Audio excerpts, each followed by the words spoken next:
নন্দীগ্রামে সংখ্যালঘু বিজেপি কর্মীকে বয়কটের অভিযোগ। বিজেপি কর্মীর বাড়িতে বিরোধী দলনেতা শুভেন্দু অধিকারী। সামাজিক বিধিনিষেধ আরোপ করেছে তৃণমূল। অভিযোগ শুভেন্দু অধিকারী। নন্দীগ্রামে মধ্যযুগীয় বর্বরতা চলবে না, হুঙ্কার বিজেপি প্রার্থী।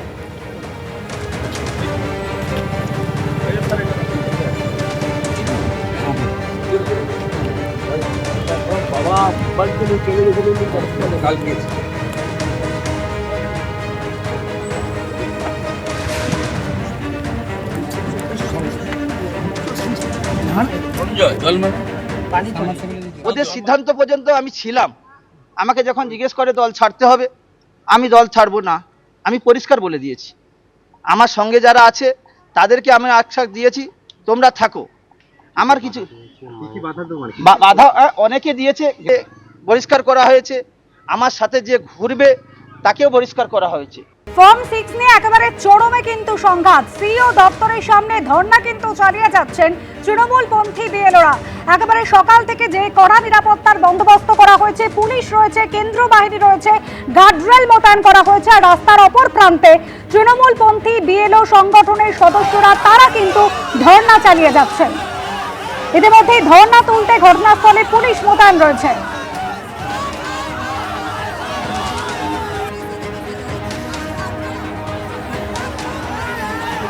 গতকাল দফায় দফায় উত্তপ্ত হয় পরিস্থিতি এই সিইও দপ্তরের বাইরে। তারপর 163 ধারা জারি করা হয়েছে। আর তার মধ্যেই কিন্তু তৃণমূলপন্থী বিএলওরা তারা ধর্ণা চালিয়ে যাচ্ছেন। পুলিশ রয়েছে ঘটনাস্থলে। রুমা পাল আমাদের প্রতিনিধি রয়েছেন আমাদের সঙ্গে। রুমা, একেবারে বিএলওরা, তৃণমূলপন্থী বিএলওরা তারা বারবার অভিযোগ করছেন ফর্ম 6 এর নাম করে ভিন রাজ্যের ভোটারদের ঢোকানো হচ্ছে। কি পরিস্থিতি এখন?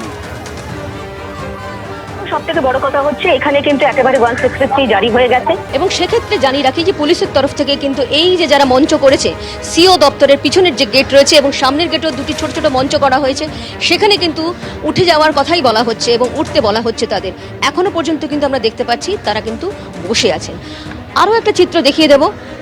ঠিক আমরা সিও দপ্তরের পিছনের চিত্রটা এটা দেখালাম, যেখানে কিন্তু পুলিশের তরফ থেকে বলা হচ্ছে এবং অর্ডার নিয়ে আসা হয়েছে কিছুক্ষণ আগেই, যেটা অর্ডার হয়েছে। এবার আমি একটু আগের দিকে যাচ্ছি, যেখানে একদম যেটা সিও দপ্তরের যে মেন গেট, দেখো ওখানেও কিন্তু একটা ছোট মঞ্চ হয়েছে এবং দেখতে পাচ্ছি ওখানে কিন্তু তৃণমূল কংগ্রেসের আরও কর্মী সমর্থক আসছে। আমরা ঠিক ওই জায়গাটায় যাওয়ার চেষ্টা করছি, যেখানে কিন্তু পুলিশ তাদের বলছে যে এখান থেকে তারা যেন উঠে যান, কারণ এখানে 163 জারি হয়ে গেছে, কিছুক্ষণ আগে অর্ডার হয়েছে। এবং যেহেতু সিও দপ্তরের একদম সামনের দিকে সেই অর্ডার একদম সরিয়ে দেওয়া হয়েছিল, একদম স্ট্যান্ড রোডে তারা ছিলেন, সেই স্ট্যান্ড রোড থেকেও কিন্তু এখন সরিয়ে দেওয়া হচ্ছে। বারবার তাদের বলা হচ্ছে যে তারা যেন উঠে যান। সেক্ষেত্রে এখনও পর্যন্ত কোনো আমরা প্রতিক্রিয়া দেখতে পাচ্ছি না যে তারা উঠবেন কি না, সেই বিষয়টা কিন্তু আমরা দেখতে পাচ্ছি না। তবে ইতিমধ্যে কিন্তু আমরা যেদিকে যাচ্ছি, ঠিক দেখতে পাচ্ছ ক্যামেরা যেদিকে যাচ্ছে, ঠিক ওই দূরে দেখা যাচ্ছে যে তৃণমূল কংগ্রেসের কিন্তু আরও কর্মী সমর্থক আসছে। অর্থাৎ বুঝতে পারছো যে এই স্ট্যান্ড রোডে, যেখানে কিন্তু একেবারে পুরোপুরি অর্ধেক অংশ কিন্তু বন্ধ হয়ে গিয়েছে, সেখানে যেমন পুলিশ রয়েছে, তবে এই মুহূর্তে সেন্ট্রাল ফোর্সের সংখ্যা কিন্তু আমি খুব কম দেখতে পাচ্ছি। তবে বিরত করছি, একেবারে সেকশন 163 ধারা কিন্তু জারি রয়েছে। আর তার মধ্যেই কিন্তু তৃণমূলপন্থী বিএলও সংগঠনের সদস্যরা তারা দু জায়গায় মঞ্চ বেঁধে একেবারে ধর্ণা চালিয়ে যাচ্ছেন, যদিও সেই ধর্ণা তুলে নিতে ইতিমধ্যে আবেদন জানানো হয়েছে। আর এর আগে সিও দপ্তরের বাইরে তুলকালাম পরিস্থিতি তৈরি হলো আজও। এসইউসিআর বিক্ষোভ এবং সেই বিক্ষোভ ঘিরে উত্তেজনা ছড়ায় সিও দপ্তরের সামনে। এসইউসিআর মিছিলে বাধা দেয় পুলিশ, ব্যারিকেড ভেঙে এরপর ঢোকার চেষ্টা করেন এসইউসিআর কর্মী সমর্থকরা।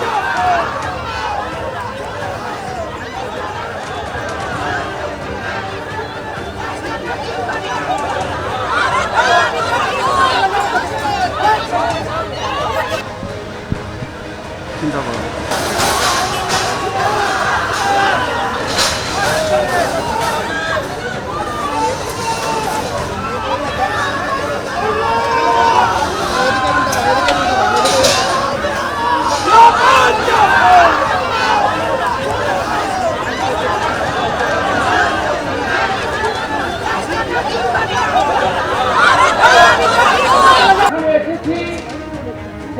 গোটা রাজ্য জুড়ে যে লক্ষ লক্ষ মানুষ ব্যারিকেড তৈরি করা হয়েছে, কেন্দ্রীয় বাহিনীর জওয়ানরা তারা কিন্তু একদিকে রয়েছেন, অপরদিকে এসইউসিআই এর তরফ থেকে কিন্তু একটা মিছিল, সেই মিছিল কিন্তু সিইও দফতরের কাছে এসে তাহলে 2025 সালে যারা ভোটার তালিকায় যাদের নাম ছিল তাদেরকে এবারে ভোট দেওয়ার অধিকার দিতে হবে।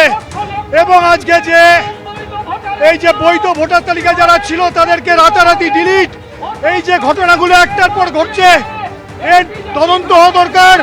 এরা কারচুপি করছে অন্যায়ভাবে। এই জন্য আজকে আমরা ডেপুটেশনে এসেছি, যাদের বৈধ ভোটার তালিকা তাদের ভোটার তালিকার নাম ফেরাতে হবে। লক্ষ লক্ষ বাংলার মানুষকে অ্যাডজুডিকেশনের নামে আজকে বাতিল করা হচ্ছে, সেই সংখ্যাটা আমাদের ধারণায় 30 লক্ষর ওপর হতে পারে। এর মধ্যে আমি আছি, যিনি একজন প্রাক্তন সাংসদ জয়নগরের।